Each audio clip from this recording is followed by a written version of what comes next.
जय जगन्नाथ मु अम्लान नायक ए वर्षर प्रथम लघुचाप ताने 2025 मसीहार प्रथम लघुचाप को लेकिन बर्तमान जहाँ कि बड़ लेटेस्ट अपडेट आसूँ आम आईएमडी बा भारतीय पाणीपाग विज्ञान केन्द्र तरफ आईएमडी मासिकिया रिपोर्टर बर्तमान जहाँ कि अपडेट कि आसंता 18 तारिख सुधा बंगोपसागर में एक लघुचाप क्षेत्र सृष्टि होब जार प्रभाव आम ओडिशा पर सर्वाधिक रहिबो। आम ओडिशार अधिकांश जिला मानकरे वर्षा आरंभ होब, किछि जिला मानकरे हेवी रेनफॉल बा प्रबल वर्षा हेबार मध्य यथेष्ट अधिक मात्रा रे संभावना रहिछि। ता सहित आगको कुहुड़ी घन कुहुड़ी अति घन कुहुड़ीर परिमाण मध्य वृद्धि पाइब। 18 तारिख मध्य एक वेस्टर्न डिस्टर्बांस एक पश्चिम झड़र संभावना रही जार प्रभाव में किछि दिन वर्षा हो पारे, किंतु लघुचाप वर्षा आगामी 18 तारिख पाखु आरंभ होबार यथेष्ट अधिक मात्रा संभावना रही। तो कौ जिला मानकरे केते प्रबल वर्षा पड़िबो, कौ जिला मानकरे बिजुली घड़घड़ी वज्रपात सहित वर्षा पड़िबो, कौ जिला मानकरे वर्षार परिमाण सर्वाधिक रहिबो, ए सब जानापी निश्चित भिडियो को शेष पर्यटन देखा सहित एवं ही भिडियो को समस्ते गोटे गोटे लाइक कर दिंतु। डेरी नक आरंभ करवा कौन आपण मैंने समस्ते जमी देखापी पाऊे फेब्रुआरी मासर ही आम ओडिशार अधिकांश जिला मानकरे खरा तातीर परिमाण खूब अधिक मात्रा वृद्धि पाई चली। गतकाली आउ आज 2 दिन विभिन्न जिला मानकरे पुणी टिके थंडार परिमाण वृद्धि पाई, किंतु आगकू कुहुड़ी घन कुहुड़ी अति घन कुहुड़ी सहित खरा तातीर परिमाण खूब अधिक मात्रा वृद्धि पाइब। स्पेशली एसआरसी बा स्पेशल रिलीफ कमिशनर का कार्यालय तरफ ता सहित पाणीपाग विज्ञान केन्द्र तरफ कड़ा चेतावनी जारी करा जायछि। कुहुड़ी घन कुहुड़ी अति घन कुहुड़ी को लेकिन कौटी भिजिबिलिटी 50 मीटर पर्यंत रहिबो, कौटी भिजिबिलिटी 20 मीटर पर्यंत रहिबो, कौटी जीरो भिजिबिलिटी रहिबो, ता माने दूरदृश्यमान हबो नाही। रास्तार आपण माने जीवा आसिबा करुवा बेले सतर्कता अवलंबन करंतु, कारण अकस्मात दुर्घटना हेबार यथेष्ट अधिक मात्रा संभावना रही। आउ बेसी दिन नुहे आगामी 5 ରୁ 7 दिन पर्यंत विभिन्न जिला मानकरे आम ओडिशा रे कुहुड़ी घन कुहुड़ी अति घन कुहुड़ी परिमाण वृद्धि पाइबो। सेतिपई आपण माने निहाती अलर्ट रहंतु, सतर्क सचेतन रहंतु। अच्छा, वर्षा को लेकिन कौन अपडेट आसुची ना एई जो 3 ରୁ 4 दिन मध्य किछि वर्षा आम ओडिशा किसी जिला मानक देखापी मिल पारे। स्पेशली वेस्टर्न डिस्टर्बांस बा पश्चिम झड़ प्रभाव में वर्षा देखापी मिल पारे। विभिन्न जिला मानकरे झिपिझिपि बुंदाबुंदी वर्षा सहित किछि दक्षिण ओडिशा एवं आभ्यंतरीण ओडिशा जिला मानकरे आपणकर स्वल्परू मध्यम धरणर वर्षार मध्य संभावना रही।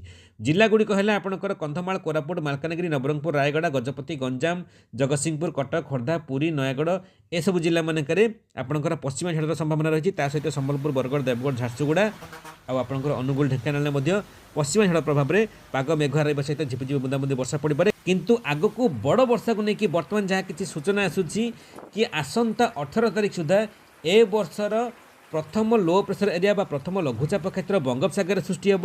ता पूर्व 16 तारिख राति 17 तारिख सुधा एक साइक्लोनिक सर्कुलेशन में एक घूर्णिबल सृष्टि होब, जहाँकि धीरे धीरे अधिक घनीभूत होगी ताहा लघुचाप परिणत होब। लघुचाप परिणत होगापर ताहार प्रभाव आम ओडिशा उपर डायरेक्ट इंपैक्ट यार रहिबो। आम ओडिशार विभिन्न जिला मानकरे तुहाकु तुहा वर्षा लागिक रहिबो। किछि जिला मानकरे हेवी रेनफॉल बा प्रबल वर्षा हेबार मध्य यथेष्ट अधिक मात्रा संभावना रही। स्पेशली आपणकर उपकूल ओडिशा और दक्षिण ओडिशार अधिकांश जिला मानकरे वर्षा पड़िबो। ता सहित किछि जिला मानकरे लाइटनिंग स्ट्राइक बा बिजुली घड़घड़ी वज्रपात सहित वर्षा मध्य पड़िबो। कारण कौन, जेहेतु वायुमंडल उत्तप्त हेलानी, बंगोपसागर आड़ू आसुतबा शुष्क वायु जेतेबेले उत्तप्त वायुमंडल सहित मिसिबो, विभिन्न जिला मानकरे बिजुली घड़घड़ी वज्रपात सहित वर्षा पड़िबो। आ ता सहित किछि जिला मानकरे हेवी रेनफॉल बा प्रबल वर्षार मध्य संभावना रही। ता माने आपण माने धरि नियंतु लघुचाप एबेठारु आरंभ होला, आगकू जेते खरा तातीर परिमाण वृद्धि पाइबो लघुचापर परिमाण मध्य वृद्धि पाइबो।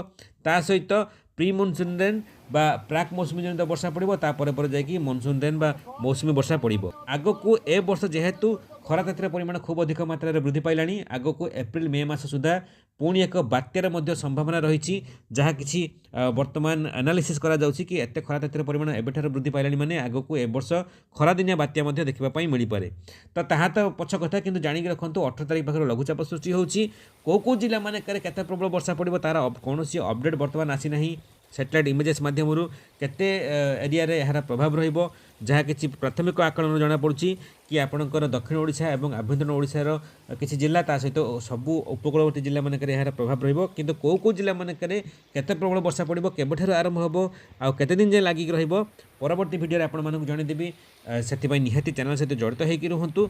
आपण मानक एरिया मानकरे वर्तमान थंडार प्रकोप अधिक अच्छी ना घन कुहुड़ी पड़ुछि ना खरा तातीर परिमाण वृद्धि पाइलानी, जहाँ भी किसी अच्छी निहाती कमेंट माध्यम देखते भिडियो को जेकोसी जो मैंने भी देखुए समस्त जानीपारे कि आम ओडिशा रे को जिला मानकरे को एरिया मानकरे वर्तमान पाग केमिति रही।